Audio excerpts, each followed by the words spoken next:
Welcome to some very famous people you've never really heard of. Bite-sized biographies of the famous, the infamous, and the quirky in less than an hour. My name is Philip D. Gibbons, and there is more information about me, this podcast, and a bibliography at someveryfamouspeople.com. There are also photographs of many of the individuals and items mentioned in this podcast. At the conclusion of Part 1 of this presentation, there will be additional suggestions concerning further information about today's subject, W.C. Fields.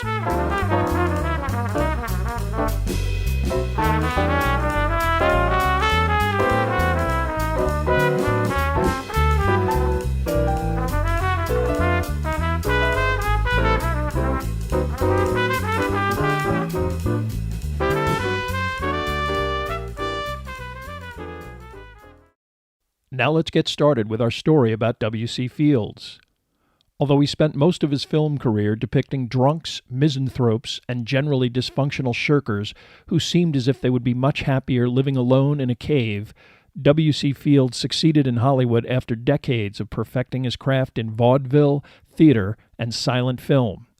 Fields was an integral part of the golden age of American movie comedy and created a singular, instantly recognizable persona that transcended the bleakness of the Great Depression. But underneath the frivolity was a domestic life fraught with turmoil and an emotionally isolated individual who kept people at a distance. And, unfortunately, while his supposed dislike of dogs and children was a carefully nurtured public relations facade, his fondness for alcohol was genuine, with intake averaging 2-quart bottles a day, an addiction that would curtail his career and ultimately kill him. W.C. Fields was born William Claude Dukenfield on January 29, 1880, in Darby, Pennsylvania. His parents, James and Kate, were English immigrants of modest means, his mother a homemaker, and his father, appropriately enough, at the time of his son's birth, an innkeeper and bartender. Eventually, Jim Dukenfield would enter the retail fruit business, selling produce from a horse-drawn cart.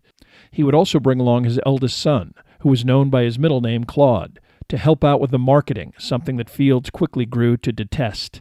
Typically, neither Claude or his second oldest brother Walter would get much education, Fields himself making it only through the 4th grade. In lower middle-class 19th century America, teenagers would work to support the household. If nothing else, the 12-year-old began to amuse himself by learning to juggle the various fruits and vegetables he handled daily, an art form he would eventually put to good use.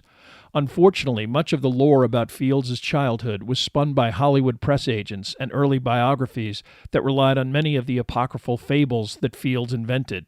However, there is no doubt that his family life was quite dysfunctional, with Fields frequently running away from home for protracted periods, starting at the age of 9. His father was emotionally cold and physically abusive, and his relationship with his son was always hostile and antagonistic. Claude was eventually taken in by his maternal grandmother, who loathed Jim Dukenfield and put up her grandson out of spite alone. Fields would spend the rest of his teenage years in a series of dead-end, low-paying jobs like clerking in a department store or working as a cigar shop stockboy. To entertain himself, he would occasionally frequent the numerous vaudeville houses that became a craze in Philadelphia during the late 19th century. It was here that Fields first observed the many jugglers that were a cornerstone of the vaudeville experience. He immediately began to put together his own juggling routine, but unfortunately his grandmother became enraged when she discovered what he was up to and made it clear that she wouldn't tolerate her grandson wasting time on such a dishonorable profession. Fields was making $4 a week working on an ice wagon, so his grandmother's admonition only forced him to practice his carnival antics in secret.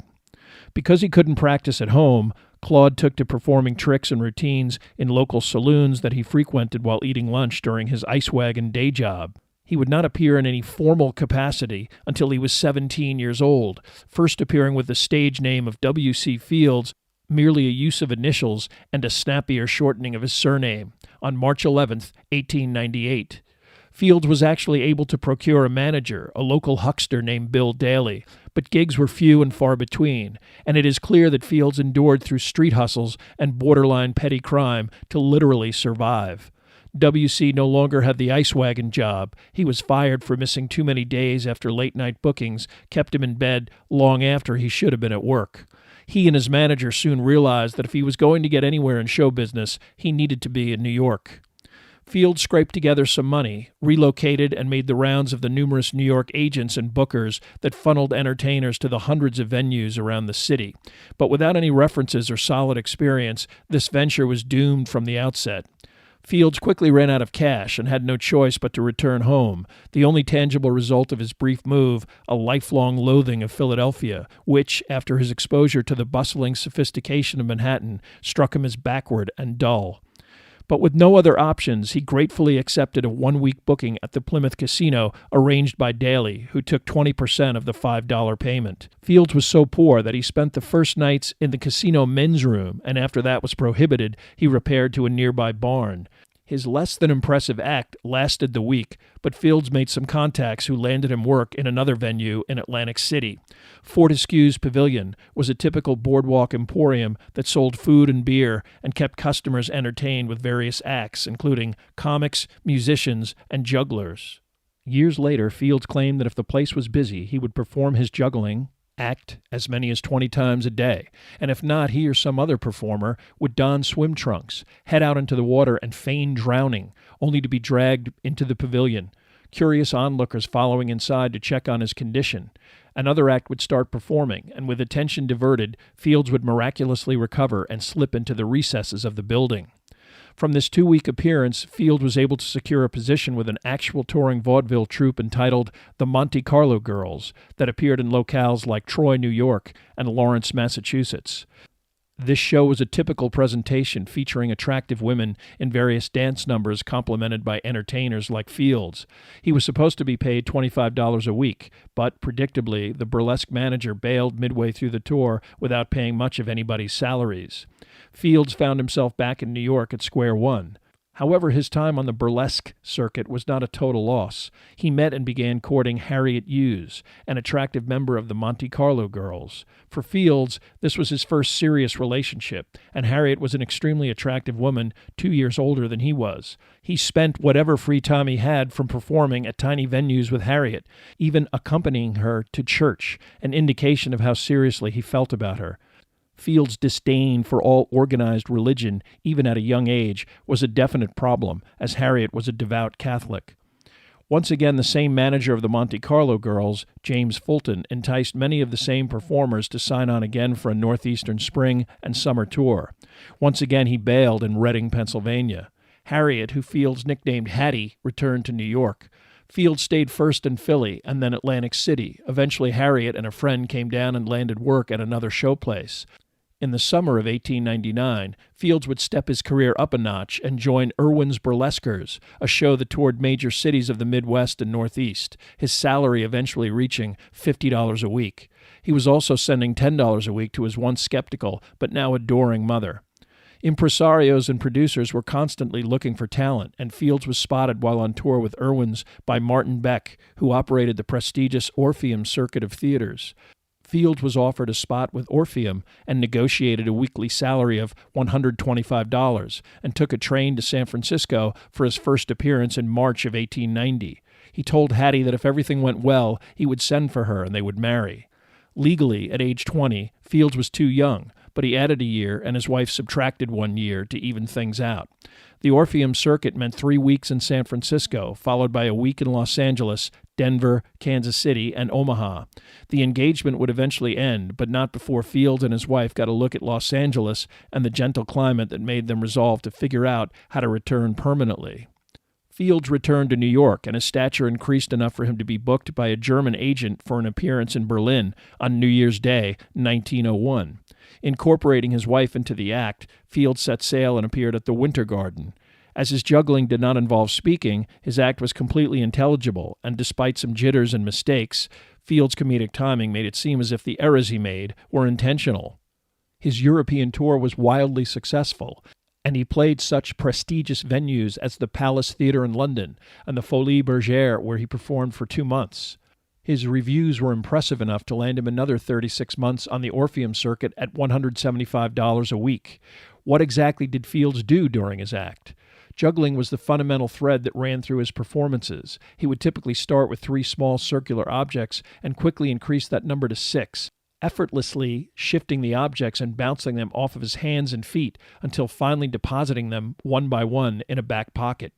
Next, 2 hats, which he would launch, one onto his head, the other perched on the tip of his shoe, quickly tossing them back and forth.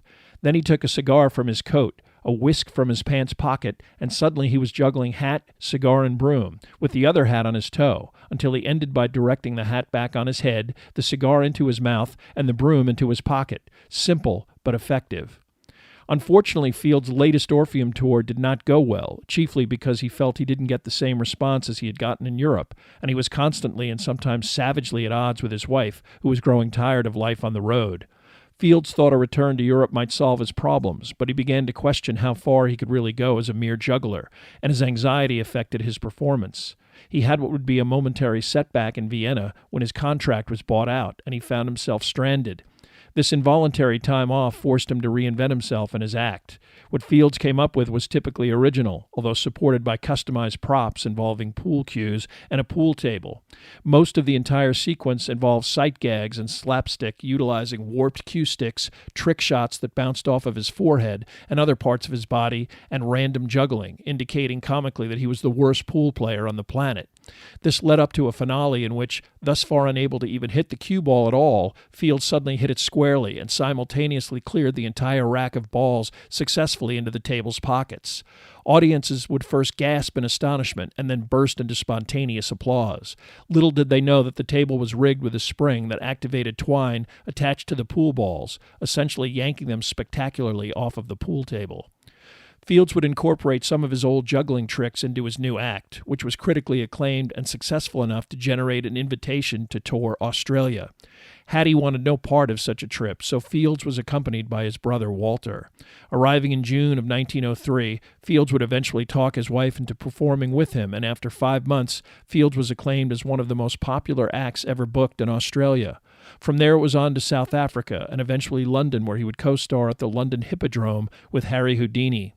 By the time they hit England, Harriet was not only homesick, she was 5 months pregnant.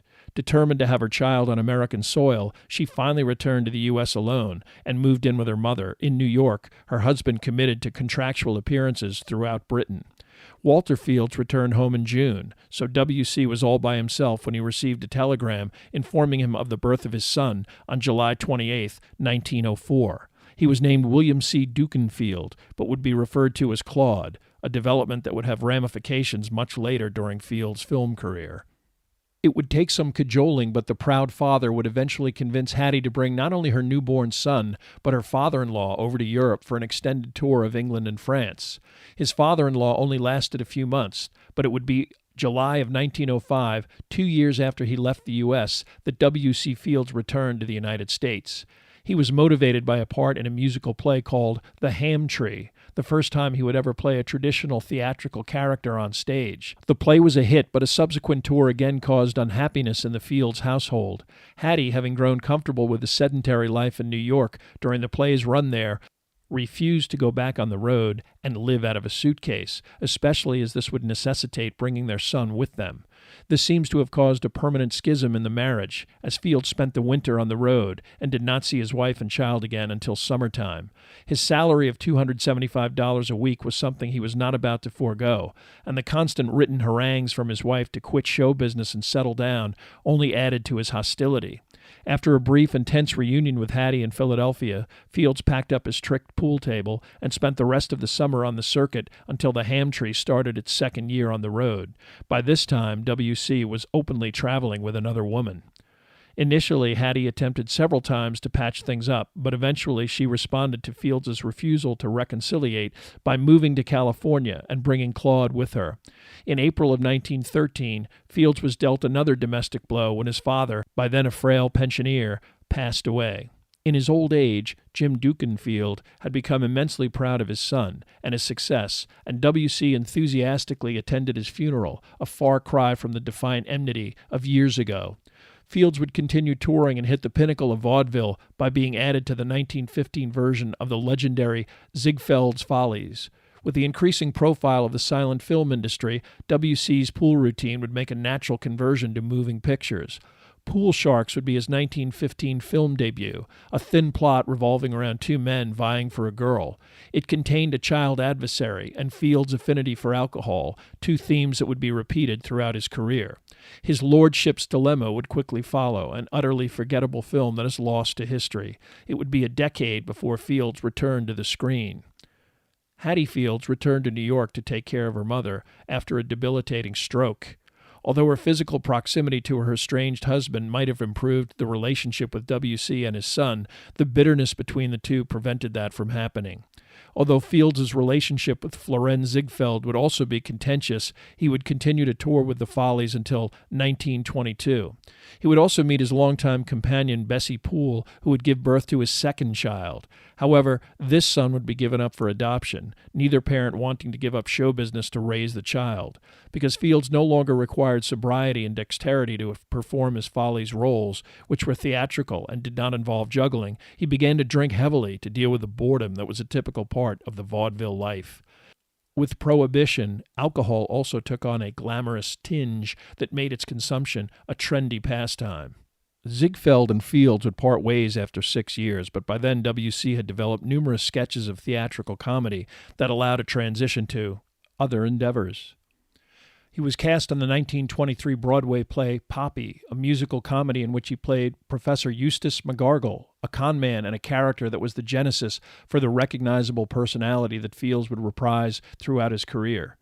The production was a tremendous success, and he became the toast of Broadway, as Poppy would run for almost a year until the end of June 1924.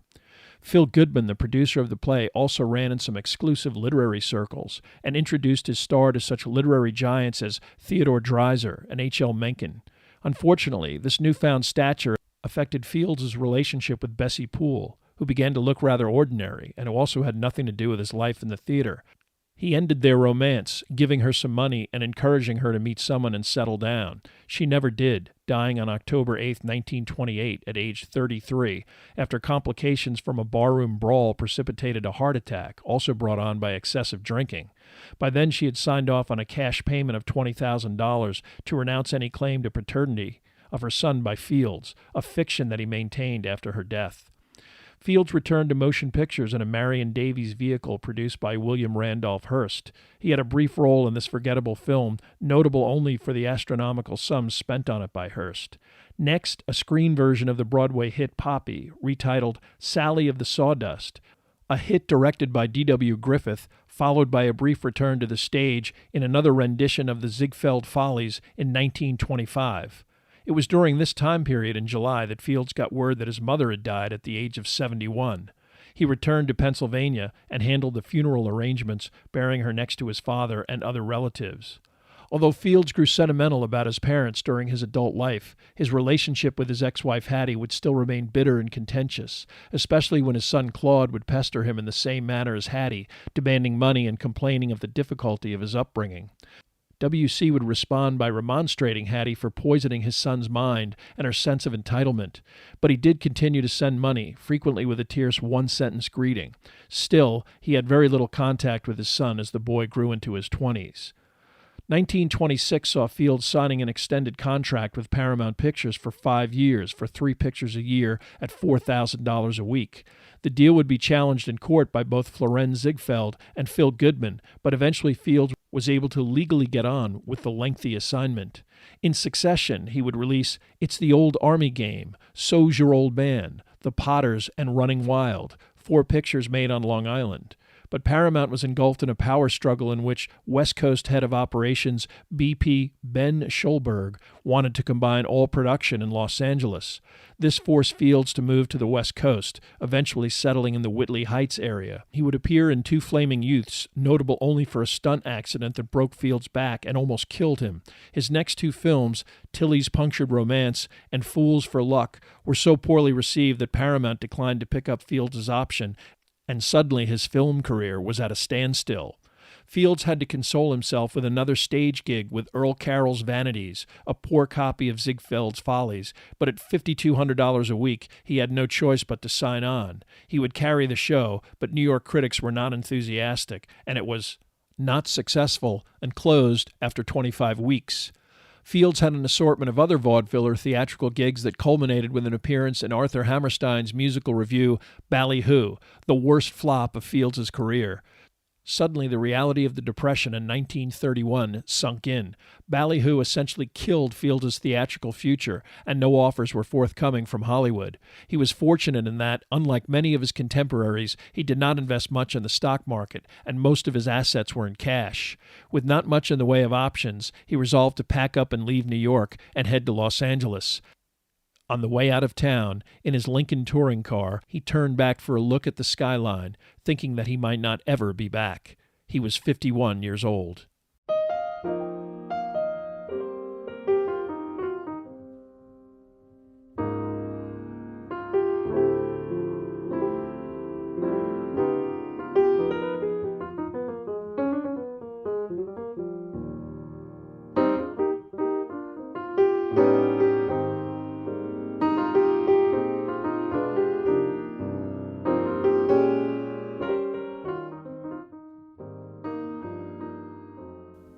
Thank you for listening to part 1 of this podcast about W.C. Fields. Much of the information for this podcast came from the books W.C. Fields, a Biography by James Curtis, W.C. Fields by Himself with commentary by Ronald Fields, and W.C. Fields, A Life on Film by Ronald J. Fields. There are also additional photographs, bibliographical and musical information at someveryfamouspeople.com. If you have enjoyed this presentation, please like us at our Facebook page, Some Very Famous People, and follow us on Twitter at Philip D. Gibbons. Also rate us on iTunes and, if you have the time, leave a brief review. A link is provided at the website.